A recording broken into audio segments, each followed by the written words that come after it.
frostbite takes hold in under 2 minutes when the air plummets to -71 degrees Celsius. Beyond the reinforced timber of an isolated Siberian cabin, the winter wind shrieked like a dying animal. But the sound that made 80-year-old Agnes freeze wasn't the wind.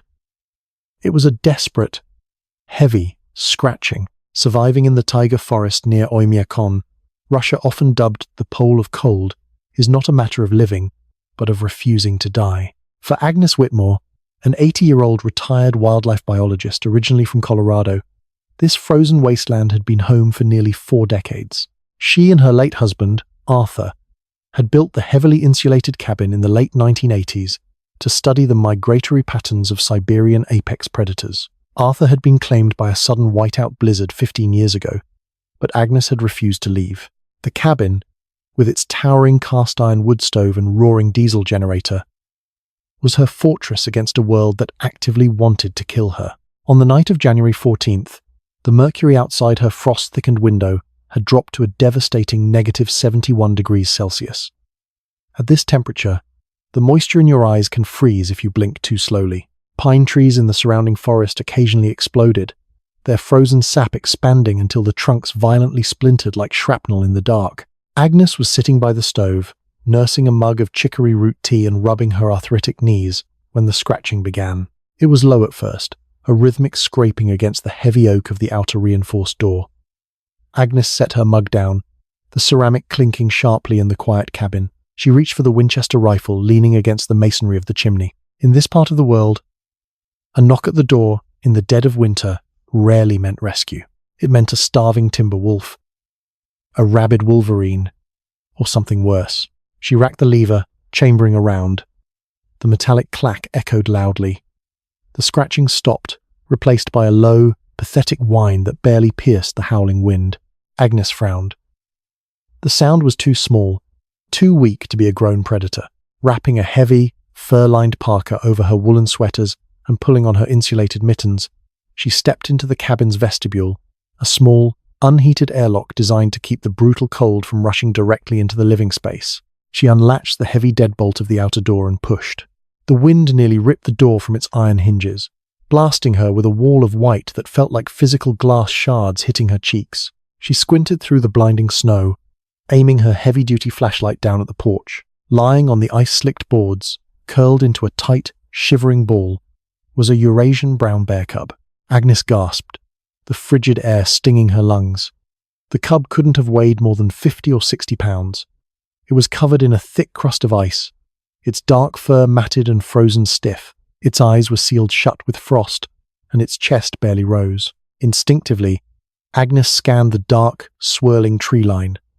Where there was a cub, an enraged, protective mother was usually only a few yards away, but there was nothing but the howling void. For a bear to be out of its den in the dead of winter meant something had gone catastrophically wrong. Hibernation had been broken, and out here, broken hibernation was a death sentence. "Lord help me," Agnes muttered. She couldn't leave it. Leaning the rifle against the doorframe, Agnes knelt. The cold was already biting through her thick jeans. She grabbed the cub by the scruff of its thick neck and under its front legs. It was like lifting a boulder of solid ice. The cub gave a weak, rattling groan but didn't fight. With a grunt of exertion that strained her 80-year-old back to its absolute limit, Agnes dragged the heavy, limp animal across the threshold and kicked the outer door shut against the storm. Inside the living room, the temperature was a balmy 20 degrees Celsius. Dragging the bear onto an old, braided rug near the cast-iron stove, Agnes immediately went to work. She knew from treating frostbitten researchers in her youth that applying direct, intense heat to frozen tissue would cause catastrophic nerve damage and shock. She pulled the cub slightly back from the direct radiation of the fire and began piling heavy woolen blankets over its trembling body. She filled a rubber-hot water bottle with warm, not boiling water and tucked it against the cub's underbelly, where the blood vessels were closest to the surface. For 3 hours, Agnes sat on the floor, using warm, damp towels to gently melt the ice, encrusting the cub's snout and eyes. As the ice thawed, the cub began to twitch. Its breathing grew from shallow gasps to deeper, rattling pulls of air. Around 3 a.m., the cub opened its eyes. They were a deep, terrified amber. Agnes froze. Even at 60 pounds, A panicked wild bear equipped with razor-sharp claws could easily tear through her fragile skin and bone. The cub let out a sharp, coughing bark and tried to scramble backward, but its back legs were still stiff and unresponsive from the cold. It hit the leg of the armchair and cowered, baring its small, white teeth. "Easy," Agnes whispered, keeping her voice low and steady, a tone she had used on thousands of wild animals in her career. She didn't move. She let the cub assess the room, the heat, and her. Slowly, the unbearable warmth of the cabin worked its magic. The cub's shivering subsided, and exhaustion overtook its panic. Its head drooped heavily onto its paws, though its amber eyes remained fixed on Agnes. Agnes slowly pushed a heavy ceramic bowl across the floor. Inside was a mixture of evaporated milk, warm water, and a raw egg, the closest thing she had to a high-fat substitute for a mother bear's milk. The cub flinched as the bowl slid near, but the rich scent caught its attention. After a tense standoff lasting nearly 10 minutes, hunger won. The cub dragged itself forward, buried its snout in the bowl, and began to lap greedily. Agnes let out a breath she didn't realize she was holding. She had saved him, but as she watched the small predator drink, a dark realization settled over her.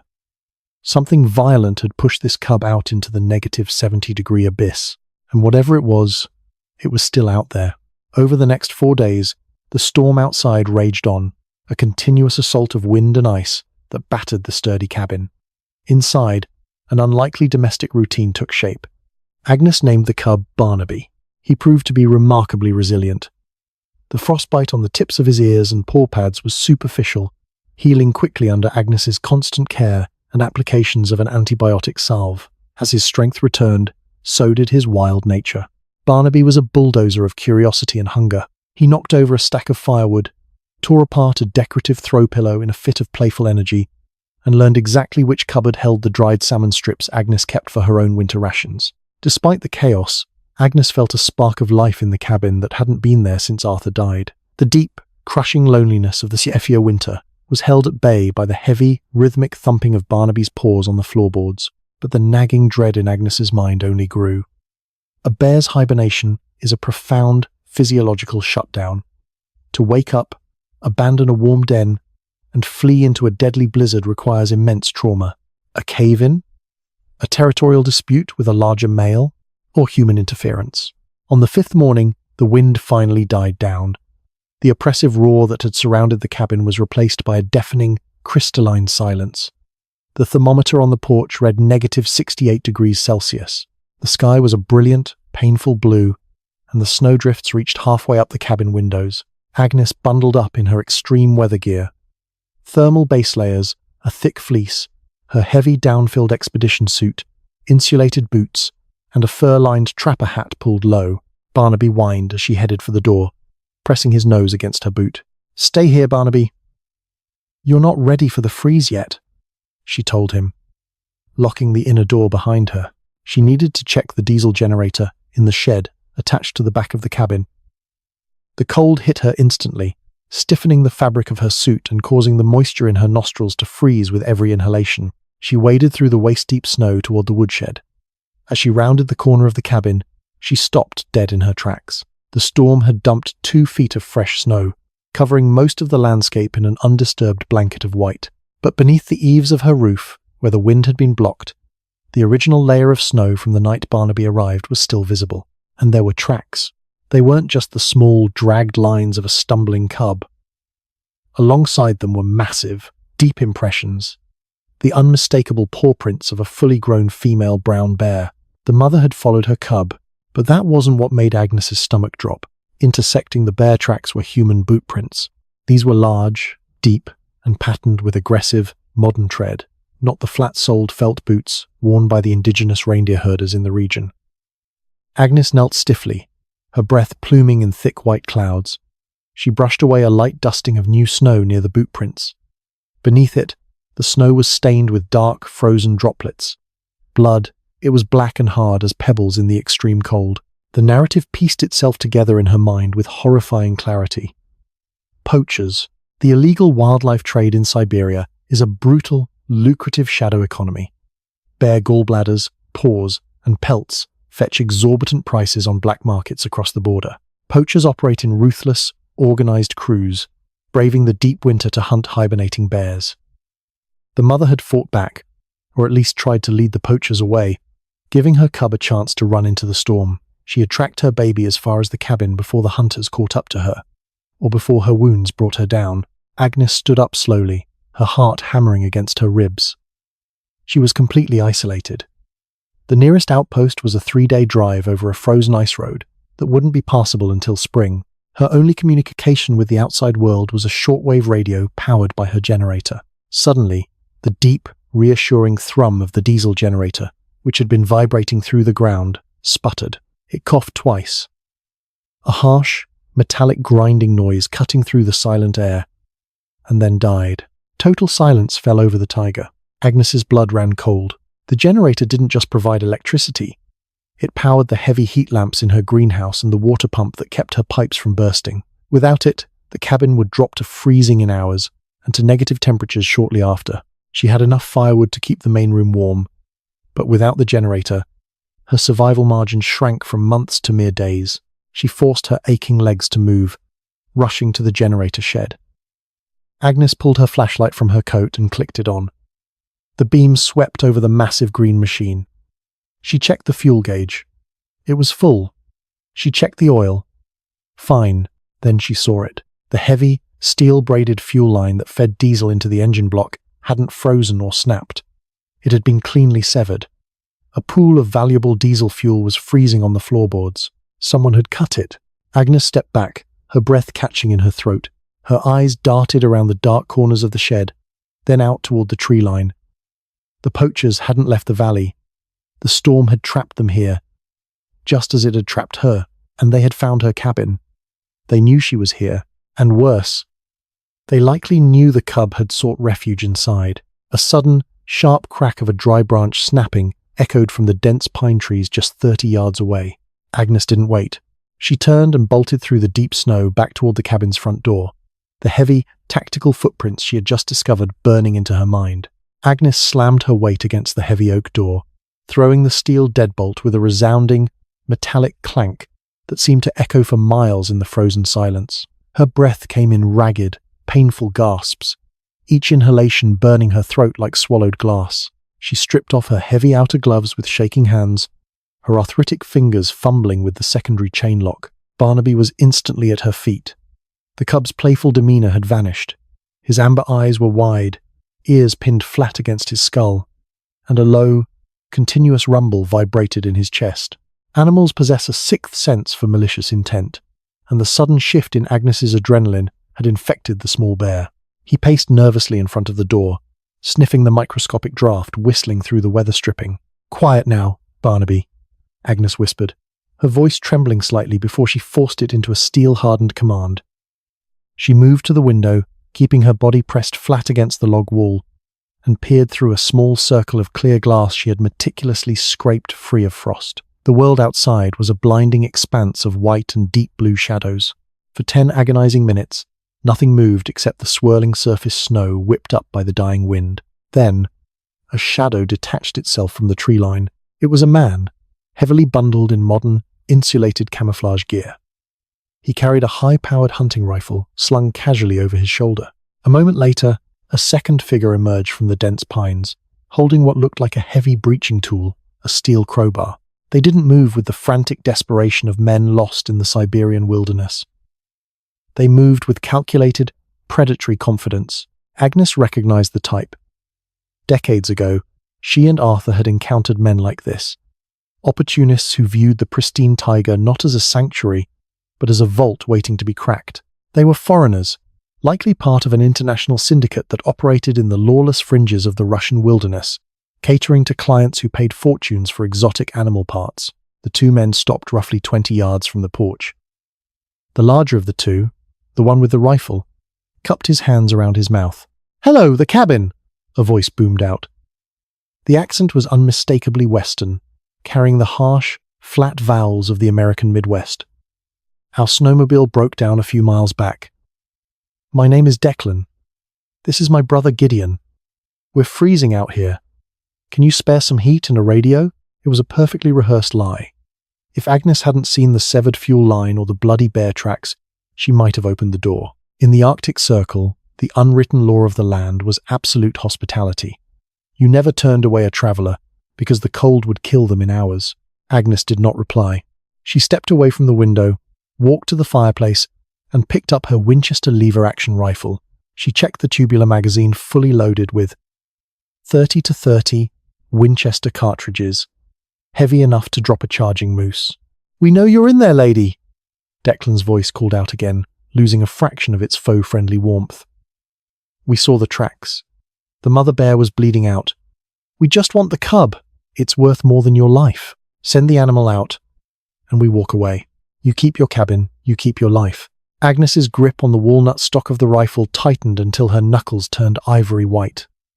Handing Barnaby over to these butchers was not a consideration. They would skin him alive if they thought it would preserve the pelt's quality. "This is private property," Agnes shouted, her voice surprisingly powerful, ringing out through the thick timber walls. "I am heavily armed, and my radio distress beacon has already been activated. If you are not off my clearing in 1 minute, I will put a bullet through the center of your chest." A chilling silence followed her warning. Then Gideon, the man with the crowbar, let out a harsh, barking laugh. "She's lying, Declan," Gideon shouted back. "There's no distress beacon. We checked the antenna mast on the roof. The storm snapped the wire."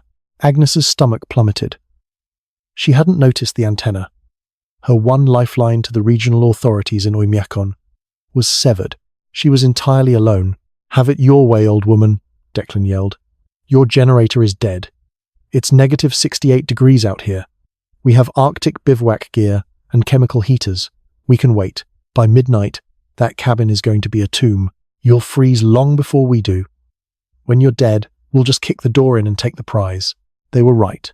The terrifying reality of her situation settled over her like a heavy, suffocating blanket. The cast-iron stove was currently throwing off a comfortable heat, but without the generator powering the circulation fans and the secondary electric baseboards, the ambient temperature of the cabin would begin a rapid, fatal decline.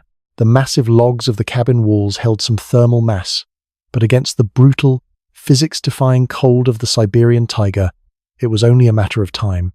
Agnes looked down at Barnaby. The cub was sitting on his haunches, watching her with total trust. "We aren't going to die today, little one," Agnes murmured, a fierce, protective maternal instinct roaring to life in her chest. She immediately went to work. Survival in extreme cold is an equation of energy conservation. She began dragging heavy woolen blankets, down comforters, and Arthur's old thermal sleeping bags from the bedroom into the main living area. She piled them into a thick, insulated nest directly in front of the cast-iron stove. Next, she began filling every thermos and insulated container she owned with boiling water from the stove, creating makeshift thermal batteries. She barricaded the windows with heavy mattresses, blocking out the drafting cold and preventing the men from seeing inside. By 4 p.m., the meager daylight vanished, plunging the taiga into absolute pitch-black darkness. The psychological warfare began. The poachers started circling the cabin. They dragged the steel crowbar along the corrugated metal of the exterior woodshed, creating a horrific, shrieking scrape that set Barnaby's teeth on edge. They threw heavy chunks of ice against the roof, mimicking the sound of collapsing timber. Inside, the temperature was already dropping.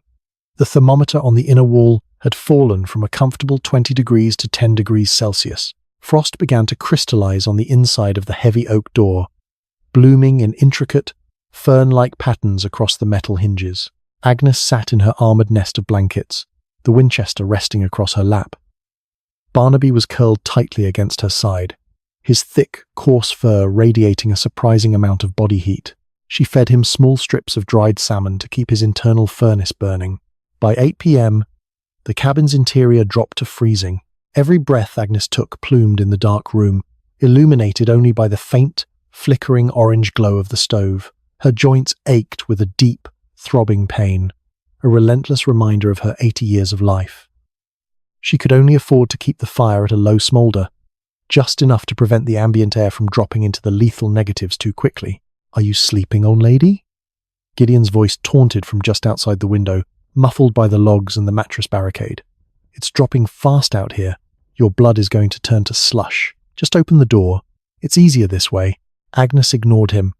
She focused on the steady rise and fall of Barnaby's breathing. She mentally calculated her options. She couldn't shoot them through the heavy log walls, and stepping outside was suicide. She had to force them into a fatal mistake. Around midnight, the temperature inside the cabin hit -10 degrees. The water in the kitchen sink pipes gave a sharp, agonizing crack as it froze solid and ruptured the copper. Agnes was shivering violently now, her body drawing blood away from her extremities to protect her vital organs. Barnaby whined, pressing himself closer to her, trying to burrow under her heavy parka. Then, the terrifying realization hit her.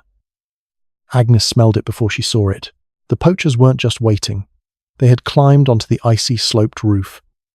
A heavy, suffocating cloud of wood smoke began billowing back down the chimney, flooding the small cabin. They had capped the chimney stack. Agnes coughed violently, her eyes watering. Carbon monoxide is a silent, invisible killer, but the thick smoke from the damp birch wood was choking her instantly. Barnaby let out a panicked, hacking bark and scrambled away from the stove, blindly hitting the walls in the dark. "Checkmate!" Declan shouted from the roof, his boots thumping against the timber. "Breathe deep or come outside." Agnes had less than 3 minutes before the smoke inhalation rendered her unconscious, and the freezing temperatures would finish the job. She couldn't open a window. The mattresses were jammed tight, and letting in the -70-degree air would drop the cabin's temperature to a fatal level instantly. She had to extinguish her only source of heat. With tears streaming down her face, coughing uncontrollably, Agnes grabbed a heavy bucket of snow she had kept near the door for emergencies. She unlatched the heavy iron door of the stove and dumped the snow directly onto the glowing coals. A massive hiss of steam and ash erupted into the room, blinding her. The fire died instantly. The smoke slowly began to settle, seeping out through the cracks in the floorboards. But the consequence was immediate. Without the fire, the cabin was no longer a shelter.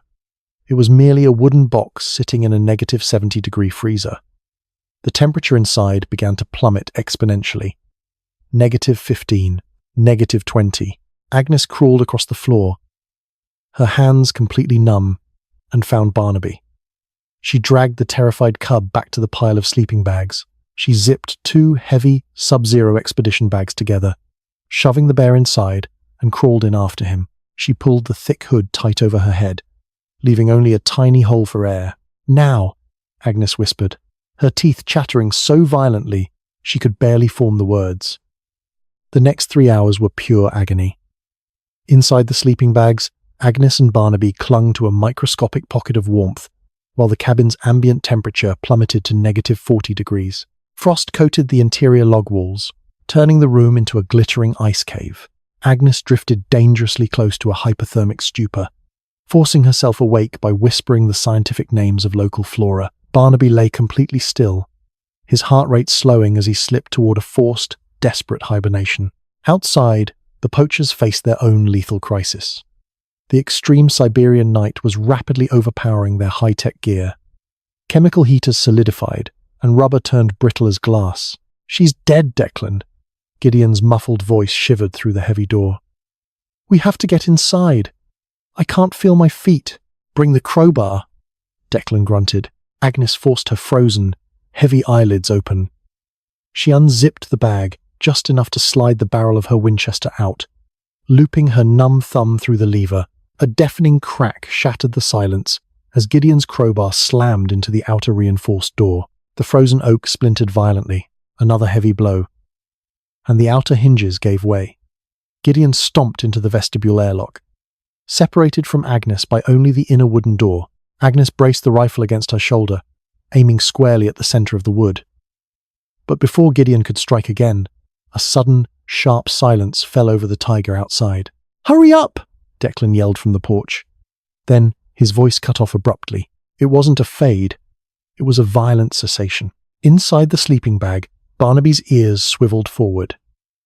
Then, a raw, primal shriek of human terror erupted from the porch, accompanied by the wet, heavy sound of tearing fabric and a deafening, chest-rattling roar. Driven by a biological imperative that transcended pain and the paralyzing cold, the wounded mother bear had tracked her cub and her attackers through the blizzard.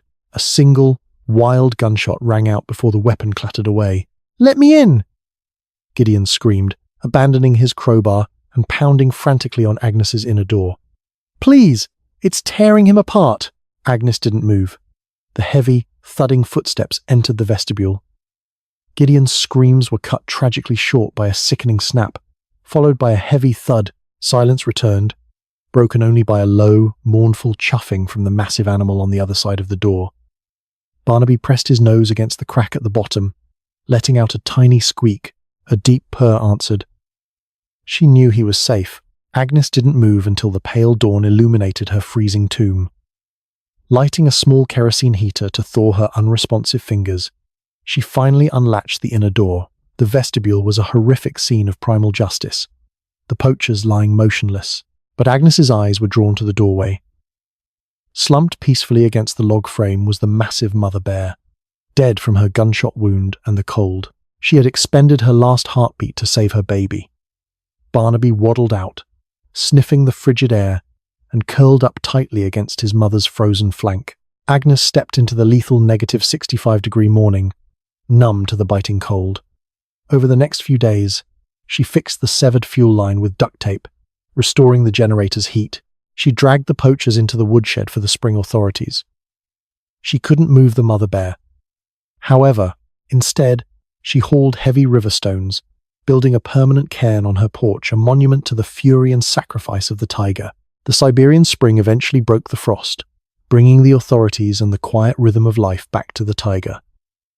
Agnes never left her cabin. She remained the silent guardian of the pole of cold, but she was no longer alone. Barnaby grew into a massive, 800-pound brown bear, fiercely protective of the old woman who saved him, proving that even in the most merciless environment on Earth, compassion remains the ultimate survival tool.